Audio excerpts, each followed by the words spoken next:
Assalamualaikum warahmatullahi wabarakatuh. Assalamualaikum. Selamat datang Ustaz di Cianjur. Saya sebagai seorang anak dan seorang istri sering sekali dihadapkan dengan posisi dilema antara mendahulukan perintah suami atau perintah orang tua. Mana yang harus saya dahulukan? Ustaz? Baik, Terima istri kasih. yang solehah insyaallah dan anak yang solehah. Selalu berpikir bagaimana memenuhi panggilan ayahanda dan memenuhi panggilan seorang suami, atau mematuhi seorang ayah atau ibu, atau mematuhi seorang suami. Ini istimewa dan harus seorang perempuan berpikir begitu. Pertanyaan ini pertanyaan yang masuk akal dan hakikat. Itu terjadi. Yang repot cuek, nggak pernah mikir. Kalau suka panggil suami, datang ke suami, kalau enggak ya enggak. Enggak begitu, harus takut. Kalau aku memenuhi panggilan ibundaku, kira-kira dosa enggak aku meninggalkan suamiku? Atau aku memenuhi panggilan suamiku, kira-kira dosa enggak dengan bapak ibuku? Kan begitu. Kita jawab dengan dua sisi. Sebagai seorang istri, kepatuhan pertama dan utama adalah kepada seorang suami.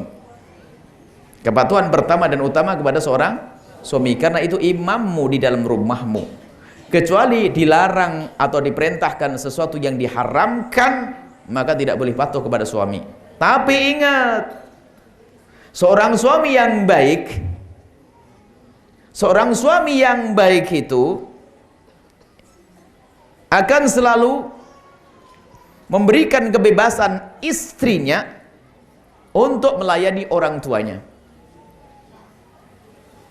Maka wahai para suami yang baik, katakan kepada istrimu, wahai istriku, kemanapun kau pergi, awas kau harus izin kepadaku, kecuali jika dipanggil oleh bapak ibumu. Wah, ini baru hebat. Ada suami yang kesalah dalam baca kitab Uqudul Lijan itu. Katanya kalau sudah diserahkan, kamu sudah diserahkan bapakmu kepadaku, maka kamu gak boleh ke rumah ibu bapakmu. Lah ini suami sakit. Ada salah baca. Nah, kalau suami istri ada keseimbangan begitu kan indah. Maka seorang istri tanya kepada suami yang baik, suamiku tercinta, mohon maaf, abah lagi sakit atau ibu lagi sakit, apakah kamu izinkan aku untuk urah ibu? Spontan. Bukan saja aku izinkan, perlu bantuan apa? Wah, kan indah gitu. Cuman naudzubillah ada. Maka nanti ini babnya masuk bab masalah berbakti pada orang tua. Dan juga masuk bab keindahan rumah tangga. Ini selalu saya ulang-ulang. Jadi ada pernikahan itu menjadikan sebab masuk neraka.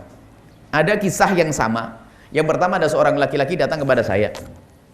Seorang laki datang kepada saya dan berkata, Buya, gimana Buya hukumnya kalau saya membantu adik-adik saya? Saya kan tulang punggung saya. Bapak saya meninggal 3 tahun yang lalu.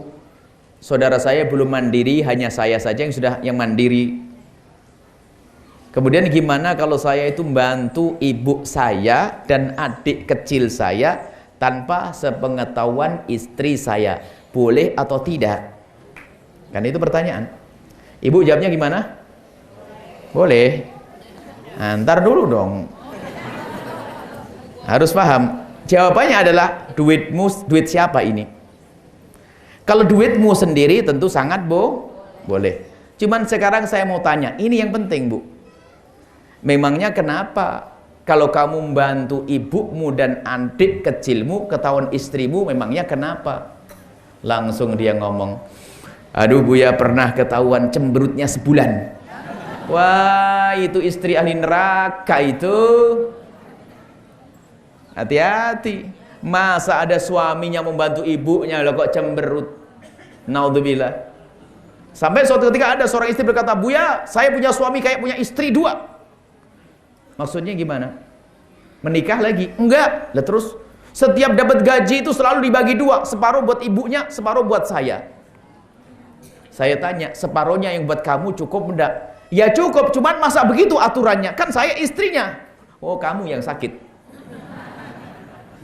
Mestinya kamu bangga punya suami bisa membiayai ibundanya. Cuman banyak orang sakit.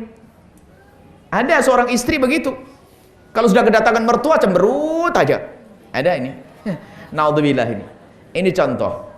Ada lagi sebaliknya. Ada seorang istri tiba-tiba berkata, Buya alhamdulillah saya baru diangkat jadi PNS. PNS itu apa sih? Organisasi bisnislah, paham ya? PNS. Jadi saya punya gaji sendiri. Kemudian saya itu dari uang saya ini kalau saya berikan ibu saya boleh atau tidak? Saya berikan kepada bapak atau ibu saya tanpa sepengetahuan suami boleh atau tidak? Boleh enggak? Boleh. Tadi jawabannya sama, asalkan duitmu sendiri, bukan duitnya sang suami. Cuman saya tidak butuh yang ini sudah sangat jelas. Cuman saya bertanya di balik ini semua, memangnya kalau suamimu tahu kalau kamu ngasih duit ibumu, kenapa? Langsung dia itu sambil kebingungan, aduh Bu ya, pernah suatu ketika saya tahu stroke apa saya ngirim itu ketahuan, marahnya habis-habisan sampai ngancam cerai dan sebagainya. Oh, itu suami ahli neraka, berarti kamu salah pilih dulu tuh. Suami yang baik akan senang kalau punya istri senang membantu ibu bapaknya. Ini harus difahami, maka ini belajar itu penting. Makanya seorang suami kalau istrinya mau mengabdi kepada ibundanya, kasih ajang jembar, silahkan istriku, sebebas-bebasnya engkau mengabdi kepada ibundamu, karena keberkahanmu adalah di saat seperti itu. Sama seorang istri yang soleha, ngelihat suaminya membantu, bahkan mungkin, bang, nggak apa-apa anting saya dijual demi ibundamu. Allah, jatuh cinta langsung tuh suami. Awas, hati-hati ini. Ada sebagian istri, ada sebagian suami, ini suami istri. Suami laki-laki ya ini kalau sudah kedatangan mertua langsung nginep di hotel. Saya nemukan itu. Langsung nggak mau tidur di rumah, karena apa? Ada mertua. Mestinya kalau mertua datang itu kan ibu dari istrinya, ya kan? Kan tersinggung istrinya mestinya kan? Berarti nggak punya cinta, nggak ngerti bercinta itu. Jujur ibu, kalau ibu tiba-tiba memberikan hadiah kepada mertua, yang paling bangga adalah siapa? Suami. Kayak disanjung, Masya Allah istriku, aku saja belum ingat ibuku, tapi istriku sudah berikan hadiah. Oh, tambah cinta. Dua gunung apa sih? Sama, seorang suami lihat istrinya, atau seorang istri lihat suaminya, tatanya apa sibuk buat bingkisan. Bang, buat siapa bang? Kok nggak buat bingkisan bagus-bagus? Ya ada aja, ada. Buat siapa sih? Ada aja. Tak taunya setelah terakhir apa? Buat ibumu. Bisa nangis tuh, ya Allah, ibuku bang, yang di kampung itu. Iya, buat ibumu, siapa lagi dong? Lihat langsung sang istri jatuh cinta habis-habisan tuh. Cuman lihat ada orang egois, lihat. Kadang-kadang kelihatan iparnya datang, iparnya itu adik daripada suaminya. Itu langsung dijamin habis kulkas bersih. Wah, ini naudzubillah ini. Ada enggak di sini begitu? Kok ada tuh gimana? Nggak boleh ada, itu ahli neraka, bukan ahli majelis. Nah, nggak ada ya, nggak ada ya. Yang ada tobat, mau masuk neraka. Nah ini selesai ya, insya Allah seperti itu. Tapi imam, apapun yang anda lakukan, hendaknya bicarakan dengan sang suami. Karena barangkali lihat, karena suami anda seorang yang soleh, misalnya apa?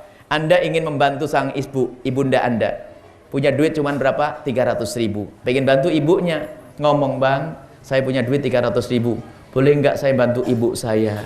Karena anda benar caranya, suaminya kok baik. Ya Allah, kok cuma 300, ini saya tambahin 1 juta. Oh, kan indah. Hubungan suami istri itu yang baik. Harus seperti itu memang. Semoga Allah menjaga anda semuanya.